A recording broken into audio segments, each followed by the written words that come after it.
اخیراً یکی از روزنامه‌های مطرح فرانسوی مطلبی درباره شاهزاده رضا پهلوی منتشر کرده. مقاله‌ای سرشار از انتقاد، طعنه و جملات تند که واکنش‌های زیادی را به دنبال داشت و موجی از خشم و بحث را در میان سلطنت طلبان به راه انداخت. اما پیش از پرداختن به این نوشته تازه، بد نیست کمی به گذشته برگردیم و ابتدا نگاهی به دیدگاه‌ها و سخنان خود محمدرضا شاه پهلوی درباره همین نشریه داشته باشیم. حرف‌هایی که با گذشت زمان همچنان تازگی و معنا دارند.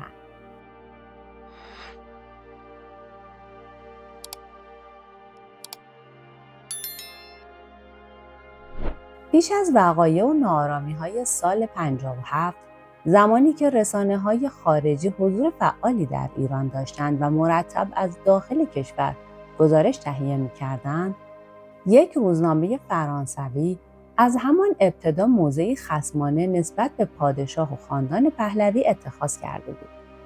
روزنامه لوموند بارها مطالبی منتشر می‌کرد که نه تنها با سیاست‌های حکومت پهلوی همراستا نبود، بلکه مملو از ادعاهای بحث برانگیز و تحلیل‌های جهت‌دار علیه شاه و اطرافیانش بود.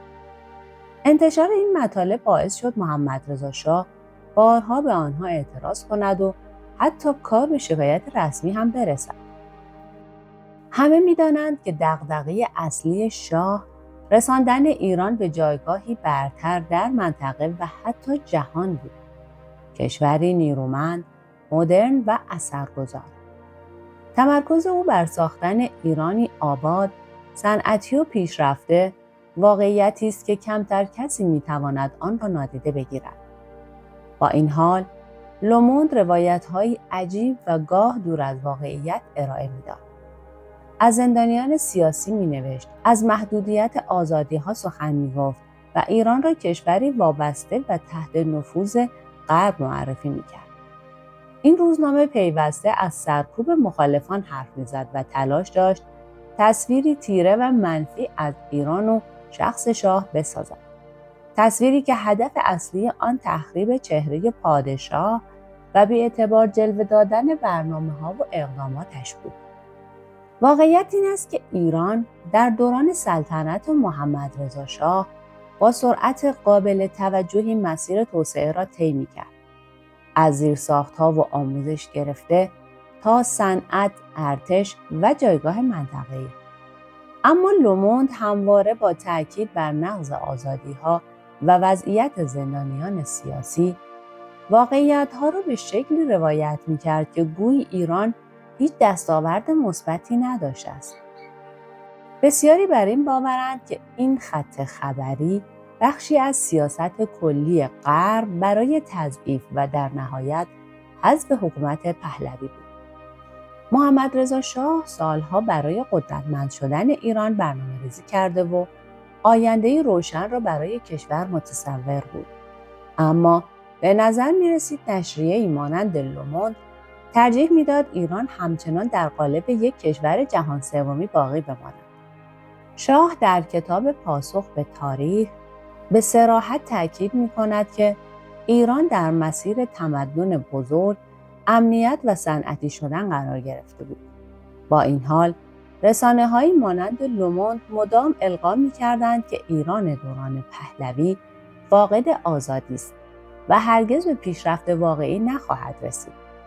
این نگاه برای شخص شاه کاملاً غیرقابل قبول بود. اما متاسفانه برای بخشی از دانشجویان و افرادی که خود را روشنفکر یا مذهبی روشنفکر می‌دانستند، جذاب جلوه می‌کرد. افرادی که در محافل پنهانی از انقلابی سخن می‌گفتند که به زعم خودشان قرار بود آزادی و استقلال به ارمغان بیاورد. اکنون پس از گذشت دهه‌ها، روزنامه لوموند باز هم سکوت نکرده و اخیراً مقاله‌ای درباره شاهزاده رضا پهلوی منتشر کرده است. بسیاری معتقدند این مقاله نشانه نگرانی غربی هاست. درست همانطور که 47 سال پیش از پیشرفت ایران می‌ترسیدند. به نظر می‌رسد اصلی ترین نگرانی آنها احتمال بازگشت رضا پهلوی به صحنه سیاسی ایران است. این مقاله با لحنی گستاخانه و بی‌ادبانه منتشر شده و نفرت و دشمنی غرب نسبت به پادشاه فقید و حالا شاهزاده رضا پهلوی از لابلای کلماتش کاملا مشهود است. لوموند نوشته که پدر رضا پهلوی دیکتاتوری منفور بوده و خودش نزدیک به 50 سال است که نتوانسته قدم به ایران بگذارد و برخلاف تبلیغات سیاسی هیچ داده یا مدرکی وجود ندارد که نشان دهد سلطنت طلبها در داخل ایران پایگاه اجتماعی قابل توجهی دارند. این روزنامه حتی پا را فراتر گذاشته و رضا پهلوی را محصول سیاست‌های اطلاعاتی آمریکا و اسرائیل معرفی کرده. فردی که به ادعای آنها بدون پشتوانه مردمی تنها با کمک شبکه‌های اجتماعی حضور خود را حفظ کرده است. لوموند نوشته که پهلوی نه نماد دموکراسی است و نه راه حل آینده، بلکه برای بازگشت سلطه بیگانگان بر ایران عمل می‌کند. در ادامه این نشریه به وضعیت فعلی رضا پهلوی اشاره می‌کند. مردی 65 ساله که در تبعید زندگی می‌کند و برای بخشی از مردم ایران که زیر فشار مشکلات اقتصادی و اجتماعی هستند، به نمادی از امید تبدیل شده است.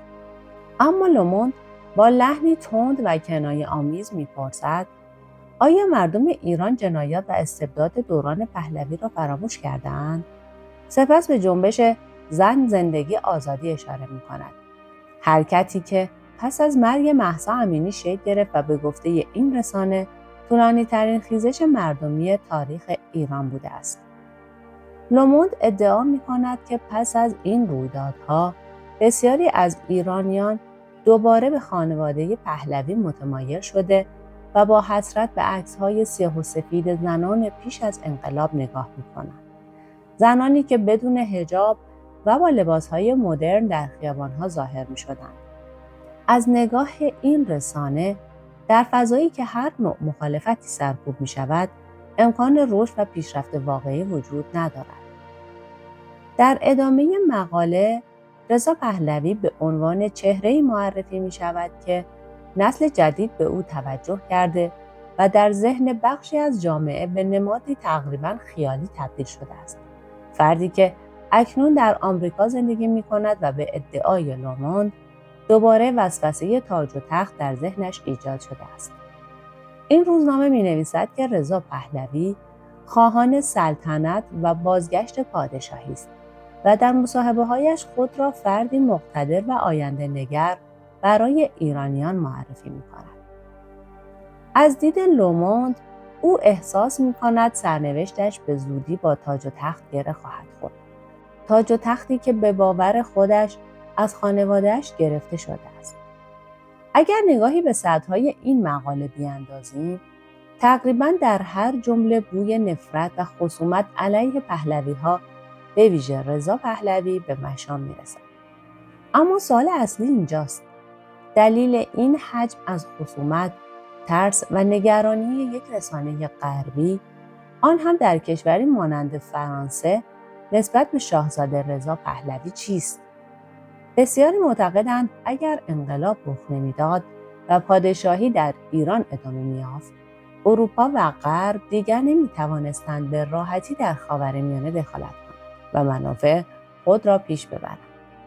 ایران در دوران پهلوی در آستانه تبدیل شدن به قدرت مهم منطقه‌ای بود.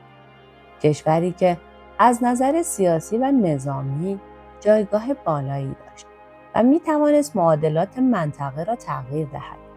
همین موضوع باعث شد نفوذ غرب در خاورمیانه کاهش چشمگیری پیدا کند.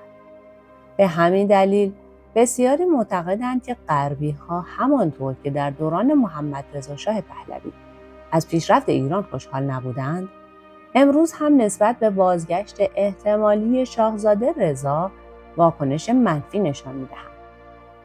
اکنون که احتمال بازگشت رضا پهلوی به ایران بیشتر از قبل مطرح شده، موج تخریب علیه پهلوی‌ها دوباره شروع شده. درست شبیه همان سناریویی که سالها قبل اجرا شد. نظر شما چیه؟ فکر می‌کنید ایران دوباره مسیر پیشرفت خودش رو طی خواهد کرد یا تاریخ تکرار می‌شود؟ کامنت هاتون رو برامون بنویسید و با بحث ها و دیدگاه هاتون ویدیو رو جذاب‌تر کنید. حتما کانال رو هم سابسکرایب کنید و زنگوله رو روشن کنید.